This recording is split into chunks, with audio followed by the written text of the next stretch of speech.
Computer की सारी जो बेसिक से लेकर के एडवांस नॉलेज है मैं आपको देने वाला हूँ।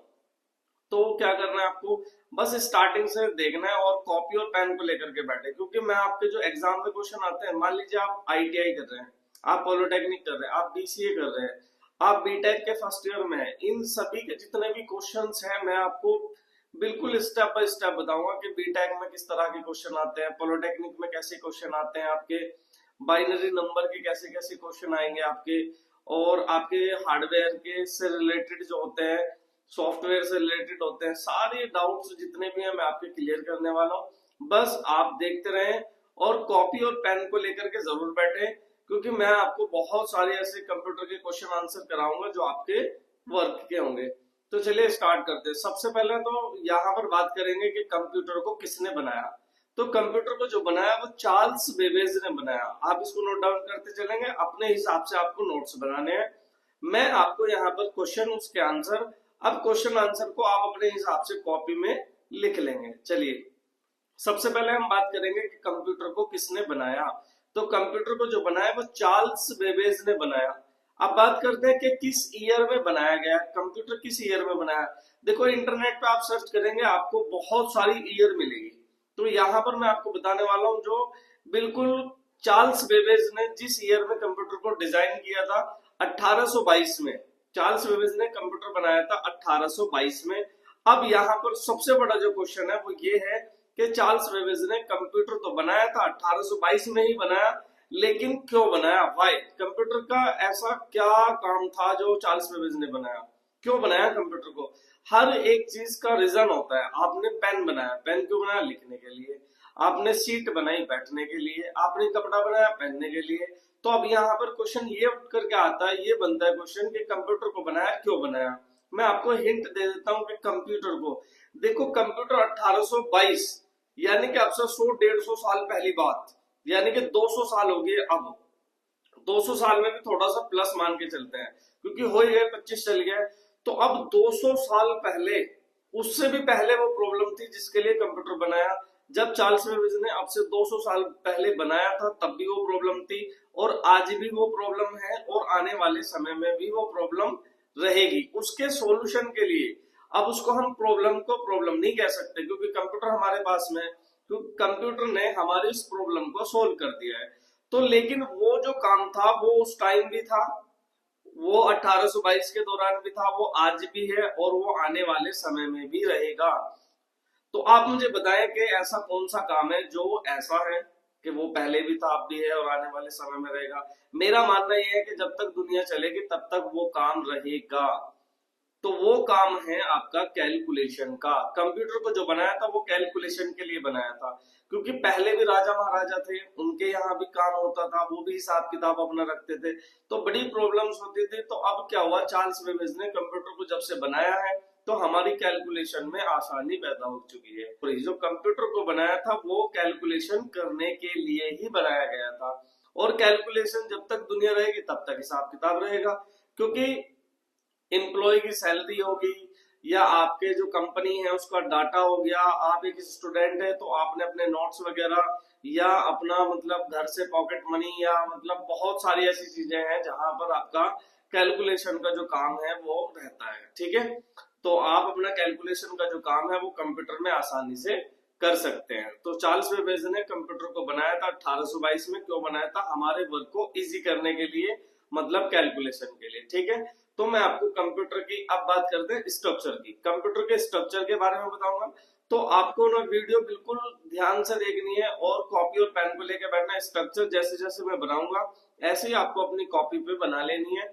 फिर उसमें मैं आपको बताऊंगा कि स्ट्रक्चर में किस तरह से कीबोर्ड का जो कनेक्शन है वो कहाँ पर होता है, माउस का जो कनेक्शन है वो आपको कहाँ करना है, और सीपीयू आपका कहाँ रहता है, आपका जो स्पीकर होता है वो कहाँ रहता है। उसके बाद में हम जो बात करेंगे वो आपके इनपुट डिवाइस और आउटपुट डिवाइस की बात करेंगे, कि कंप्यूटर के अंदर इनपुट कौन से डिवाइस होते हैं और आउटपुट कौन से डिवाइस होते हैं। तो अब इस पॉइंट को नोट डाउन आप करके चलेंगे, क्योंकि बीटेक में, आईटीआई में, पॉलिटेक्निक में सबसे ज्यादा जो क्वेश्चन आते हैं वो आपके मेमोरी को लेकर के आते हैं, इनपुट डिवाइस को लेकर के आते हैं, आउटपुट डिवाइस को लेकर के आते हैं, कि इनपुट डिवाइस क्या होता है, आउटपुट डिवाइस क्या है। ठीक है। उसके बाद में जो आपके क्वेश्चंस बन के आते हैं वो ये होते हैं कि कंप्यूटर में हार्डवेयर किसे कहते हैं और सॉफ्टवेयर किसे कहते हैं। तो ये आपके कुछ क्वेश्चंस हैं, इनके आंसर मैं आपको स्क्रीन पर दूंगा। तो जैसे हम स्क्रीन पर आएंगे तो वहां पर आपको हर एक चीज स्टेप बाय स्टेप देखनी है कि हार्डवेयर क्या होते हैं और सॉफ्टवेयर क्या होते हैं। ठीक है, चलिए अब हम आते हैं कंप्यूटर स्क्रीन पर। तो मैंने यहाँ पर आपको MS पेंट में वो डायग्राम पूरा बना के दिखाऊंगा, आप किस तरह से उस डायग्राम को बनाएंगे।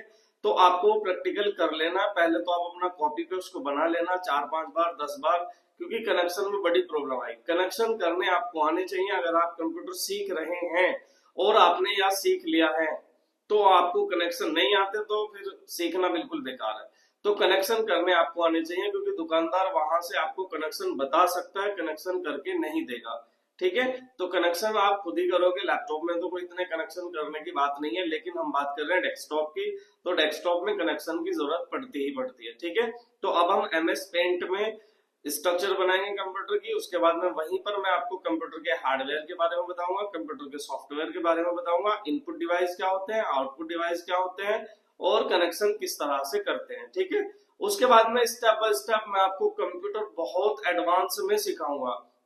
अभी हम जो बात करेंगे वो कंप्यूटर के बेसिकली स्ट्रक्चर के बारे में बात करेंगे। नेक्स्ट क्लास में हम जो बात करेंगे चैप्टर है हमारा वर्ड पैड। पूरा वर्ड पैड मैं आपको एक ही वीडियो में क्लियर कराऊंगा, क्योंकि हमें क्या करना है, वन टाइम में सीखना है। मान लीजिए मैं छोटी छोटी वीडियो बनाऊं आपके लिए, आधा आधा घंटे की या 20-20 मिनट के लिए मैंने आपकी वीडियो बना दी है, और क्या हुआ उसमें, आपने एक वीडियो देख ली दूसरी स्किप होगी, तो आपने एक मेन्यू देख ली दूसरी मेन्यू स्किप होगी। तो क्या करते हैं, एक ही वीडियो मैं आपके लिए बनाऊंगा पूरी एक चैप्टर के लिए, क्योंकि इतना बड़ा चैप्टर नहीं है, 1 घंटा बस लास्ट, मैक्सिमम 1 घंटे का चैप्टर है।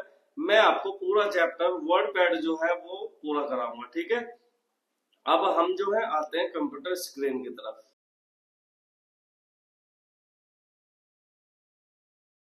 यहाँ पर MS पेंट को ओपन कर लिया है। अब हम यहाँ पर कंप्यूटर के स्ट्रक्चर के बारे में बात करते हैं। कंप्यूटर के स्ट्रक्चर डिज़ाइन करते हैं, जैसे जैसे मैं आपको बताऊंगा इसी तरह से आप अपनी कॉपी में भी कंप्यूटर के स्ट्रक्चर को डिज़ाइन कर लोगे। आज मैं आपको इसमें कंप्यूटर के हार्डवेयर सॉफ्टवेयर के बारे में भी बताऊँगा कि कंप्यूटर के हार्डवेयर क्या होते हैं, सॉफ्टवेयर क्या होते हैं। फर्स्ट ऑफ ऑल यहाँ पर आपको रेक्टेंगल पर क्लिक करना है। क्लिक करने के बाद में हम यहाँ पर फर्स्ट में बनाएंगे मॉनिटर। तो आपने इस तरह से इसको ड्रैग करके छोड़ देना है। नेक्स्ट यहाँ पर आपको अगेन क्लिक करना है और उसके बाद में हम इसको डबल कर लेते हैं ताकि थोड़ा सा ये अच्छा लगे। तो अब आप यहाँ पर अपने हिसाब से इसको रख लोगे, राइट। उसके बाद आपको यहाँ से एक शेप लेनी है। शेप लेने के बाद में आप उसको यहाँ पर ड्रॉ करेंगे इस तरह से। ड्रॉ करने के बाद में अब आपको अप डाउन करना है, तो आप अपने माउस के कर्सर से, और आपके पास में लेफ्ट राइट करने के लिए यहाँ पर एरो दी गई होती है, 4 arrow, left right top bottom. ठीक है, ये हमारा मॉनिटर है। मॉनिटर बनाने के बाद में हमें बनाना है कीबोर्ड। तो यहाँ पर हम बना लेते हैं एक छोटा सा कीबोर्ड। तो कीबोर्ड इस तरह से आप बना लोगे। ये हमारा कीबोर्ड हुआ। इसमें छोटी छोटी क्या होती है, कीज होती हैं। तो यहाँ पर हम कीज बना लेते हैं इस तरह से। तो आप अपने हिसाब से कीज को क्रिएट कर लेंगे। ये हमने यहाँ पर कीबोर्ड में कुछ कीज बना लिए। कीबोर्ड में सबसे लार्ज की जो होती है वो आपकी स्पेस की होती है। यहाँ पर मैंने स्पेस की क्रिएट कर दी है। उसके बाद में कीबोर्ड में जो टोटल कितनी कीज होती हैं उसके बारे में हम नेक्स्ट चैप्टर में आगे चल के बात करेंगे। कीबोर्ड में 104 कीज होती हैं। किस की का क्या क्या काम होता है वो मैं आपको बताऊंगा। उसके बाद यहाँ पर आपको एक ओवल लेना है, शेप लेनी है, और शेप लेने के बाद में आप इस तरह से एक माउस को बना लेंगे। ठीक है, यहाँ से लाइन टूल लेने के बाद में हमें इस तरह से इस पर ड्रैग करना है। लाइन टूल लेने के बाद में आप यहाँ पर इसके अंदर इसको ड्रैग कर दोगे, छोड़ना है। छोड़ने के बाद आपको क्या करना है, यहाँ से नेक्स्ट शेप लेनी है, और शेप लेने के बाद में आप यहाँ पर इस तरह से इसको, और इसको आप थोड़ा सा नीचे की तरफ इस तरह से करेंगे ताकि ये माउस की शेप में आ जाए। ठीक है, उसके बाद आपको अगेन क्या लेना है, एक शेप लेनी है, और उसके बाद यहाँ पर आपको एक CPU डिज़ाइन कर लेना है। ठीक है, CPU डिज़ाइन आप कर लेंगे यहाँ पर, और मैं यहाँ थोड़ा सा शिफ्ट के साथ में, अगर आप शिफ्ट को होल्ड करके लाइन को ड्रॉ करते हैं तो बिल्कुल ये 0 0 आपको दिखाई देती है। उसके बाद एक लाइन यहाँ पर हम ड्रॉ कर लेते हैं, ये वाला, और यहाँ पर थोड़ा सा पावर बटन भी बना देते हैं। पावर बटन आपका, ये आपका पावर बटन लेफ़्ट राइट करने के लिए आपके पास में एरोज होते हैं। उसके बाद में एक छोटा सा बटन और बनाना है जो होता है आपका रीस्टार्ट बटन, इस तरह से। उसके बाद हम यहाँ पर स्पीकर क्रिएट कर लेते हैं, स्पीकर को बना लेते हैं। ये आपके स्पीकर्स हो गए, राइट, और इसको आप अपने हिसाब से ऊपर नीचे रख सकते हो इस तरह से। तो मैंने इसको थोड़ा सा ऊपर कर लिया है और इसमें एक बीच में लाइन को ड्रॉ कर लेते हैं शिफ्ट के साथ में। यहाँ पर एक लाइन को ड्रॉ कर लिया गया है, ठीक है। उसके बाद आप इसमें स्टैंड देना चाहते हैं तो आप इसमें एक स्टैंड भी लगा सकते हैं कुछ इस तरह से, राइट। यहाँ पर आपने स्टैंड लगा लिया है। उसके बाद यहाँ ये आपका स्पीकर कुछ इस तरह से, ठीक है। आप अपने हिसाब से बना लेना, आपकी ड्राइंग मेरे से ज़्यादा बेस्ट होगी तो आप अपने हिसाब से बना लेना। उसके बाद यहाँ पर एक क्या बनाते हैं हम, प्रिंटर, यहाँ बना लेते हैं प्रिंटर। तो हम एक शेप लेते हैं, प्रिंटर कुछ इस तरह से होता है आपका। तो यहाँ आपको प्रिंटर को बना लेना है, राइट। प्रिंटर बनाने के बाद में यहाँ एक छोटा सा स्विच बोर्ड, इलेक्ट्रिसिटी के लिए स्विच बोर्ड बना लेते हैं। तो यहाँ पर एक मैंने स्विच बोर्ड बना लिया है, तो इस तरह से। और यहाँ पर आप अपने हिसाब से इसमें पावर दे सकते हैं। उसके बाद आपने यहाँ पर छोटे से ये प्लग बना लिए हैं, राइट, जिसमें आपने प्लग बनाने 0 0 करके आप अपने हिसाब से बना लेना। अब इनके कनेक्शन के बारे में हम बात करते हैं। तो यहाँ पर हमें लाइन लेनी है कर्व, और लेने के बाद में इस तरह से आपका जो माउस होता है वो आपका CPU से जुड़ा हुआ होता है। उसके बाद यहाँ पर कीबोर्ड को भी जोड़ देते हैं। आपका जो कीबोर्ड होता है वो भी आपके CPU से कनेक्ट रहता है इस तरह से। उसके बाद आपका जो मॉनिटर होता है वो भी आपका CPU से कनेक्ट हो रखा होता है, तो हम इसको भी यहाँ पर कनेक्ट कर देते हैं, राइट। आपका जो स्पीकर होता है वो भी आपके CPU से डायरेक्ट कनेक्ट होता है, तो हम यहाँ पर CPU से इसको भी कनेक्ट कर देते हैं इस तरह से, ठीक है। ये अभी ये कीबोर्ड पर क्रॉस हो रहा है तो आप अपने हिसाब से इसको थोड़ा सा मैनेज कर लेना। उसके बाद में यहाँ पर जो आपका प्रिंटर होता है वो भी आपका CPU से कनेक्ट रहता है, तो ये आप अपने हिसाब से मैनेज कर लोगे। CPU का जो वायर होता है वो आपका स्विच बोर्ड से कनेक्ट रहता है, यहाँ पर स्विच बोर्ड से, और आपका जो प्रिंटर होता है उसका भी एक वायर स्विच बोर्ड से कनेक्ट रहता है।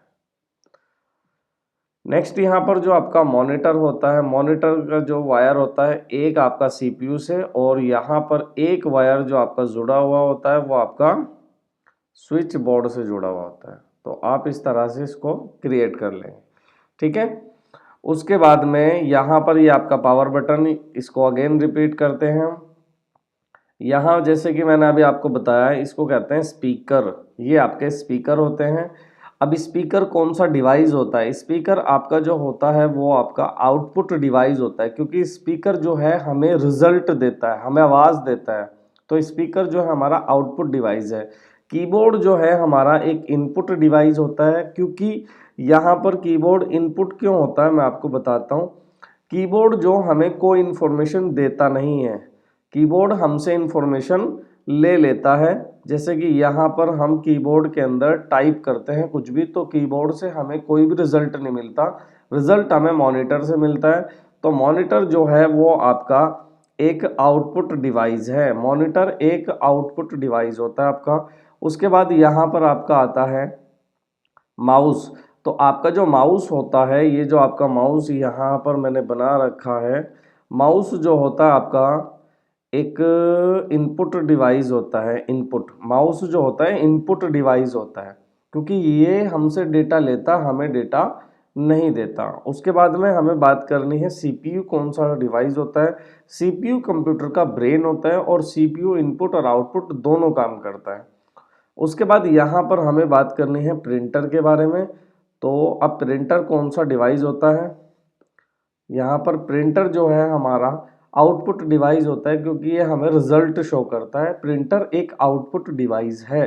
तो इसमें इनपुट डिवाइस कौन सा है और आउटपुट कौन सा है। इनपुट डिवाइस वो होता है जो हमसे इंफॉर्मेशन लेता है। आउटपुट वो होता है जो हमें इंफॉर्मेशन देता है। तो यहाँ पर जैसे कि ये स्पीकर जो है हमें रिजल्ट देता है, तो ये एक आउटपुट डिवाइस है। कीबोर्ड एक इनपुट डिवाइस है, माउस एक इनपुट डिवाइस है और आपका जो मॉनिटर है वो एक आउटपुट डिवाइस है। यहाँ पर जो आपका प्रिंटर है ये भी एक आउटपुट डिवाइस है। तो इस तरह से कंप्यूटर की स्ट्रक्चर जो है वो कंप्लीट हो जाती है। आपको कनेक्शन करने आने चाहिए, किसका कनेक्शन किससे कहाँ पर होता है।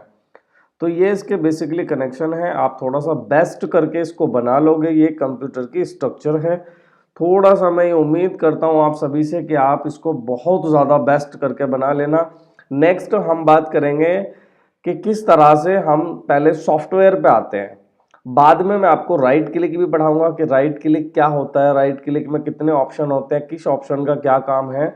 तो फिलहाल आप कंप्यूटर के स्ट्रक्चर से काम चलाइए, कंप्यूटर के स्ट्रक्चर को सीखिए। नेक्स्ट क्लास में 7:10 पे मैं आपके लिए एक और वीडियो अपलोड करूंगा। इससे नेक्स्ट यानी कि स्टेप बाय स्टेप मैं आपको कंप्यूटर सिखाऊंगा, बिल्कुल जीरो टू हीरो। अभी हमने जो बात करी है कंप्यूटर के इनपुट की, कंप्यूटर के आउटपुट की, कंप्यूटर के स्ट्रक्चर की। अब यहाँ पर चलो मैं आपको हार्डवेयर और सॉफ्टवेयर के बारे में भी बता ही देता हूँ। कंप्यूटर के जो हार्डवेयर वे होते हैं जिसको हम फिजिकली टच कर सकते हैं, जैसे कि हम यहाँ पर रखे हुए मॉनिटर को टच कर सकते हैं। ये जितने भी आपको दिखाई दे रहे हैं ये सारे के सारे हार्डवेयर हैं। हार्डवेयर वो होते हैं जिसको फिजिकली टच किया जा सकता हो, क्योंकि हम मॉनिटर को भी टच कर सकते हैं, हम स्पीकर को भी टच कर सकते हैं, कीबोर्ड को भी, माउस को भी, और यहाँ पर रखे हुए सीपीयू को भी हम टच कर सकते हैं। उसके बाद यहाँ पर प्रिंटर को भी हम टच कर सकते हैं। तो ये सारे के सारे आपके जो होते हैं ये हार्डवेयर होते हैं। अब बात करते हैं सॉफ्टवेयर क्या होते हैं।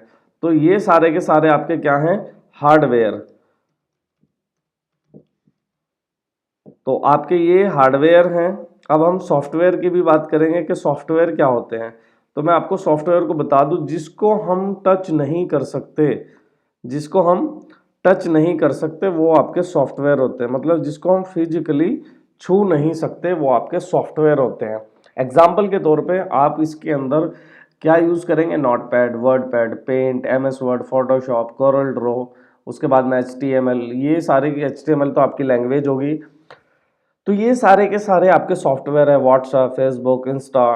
तो ये सभी आपके सॉफ्टवेयर है जिसको आप फिजिकली टच नहीं कर सकते। हार्डवेयर वे डिवाइस होते हैं जिसको आप टच कर सकते हैं, सॉफ्टवेयर वे होते हैं जिसको आप फिजिकली टच नहीं कर सकते। क्लियर आ गया होगा। नेक्स्ट वीडियो में मैं आपको बताऊंगा कि किस तरह से आप फाइल बनाओगे, किस तरह से आप फोल्डर बनाओगे, और किस तरह से किस ऑप्शन को क्या कहा जाता है, हम फोल्डर किसे कहते हैं, फाइल किसे कहते हैं, डेस्कटॉप के अप एरिया को क्या कहा जाता है, डाउन एरिया को क्या कहा जाता है। ये नेक्स्ट सारी की सारी जो जानकारी है मैं आपको नेक्स्ट क्लास में दूंगा जब मैं आपको वर्ड पैड पढ़ाऊंगा।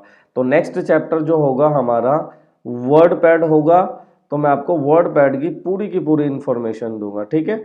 तो हम धीरे धीरे स्टेप बाय स्टेप कंप्यूटर सीखेंगे, ज़्यादा समय नहीं लगेगा। मैं आपको डे बाय डे 7:10 पे एक वीडियो अपलोड करूंगा जिसमें आपको डे बाय डे सिखाऊंगा। चलिए आज इतना ही काफ़ी है। अगर यहाँ तक आप आ गए हैं, अब तक देखो आपने वीडियो पूरा देखा क्योंकि आपको पसंद आया, क्योंकि आपको अच्छा लगा इसलिए आपने वीडियो देखा।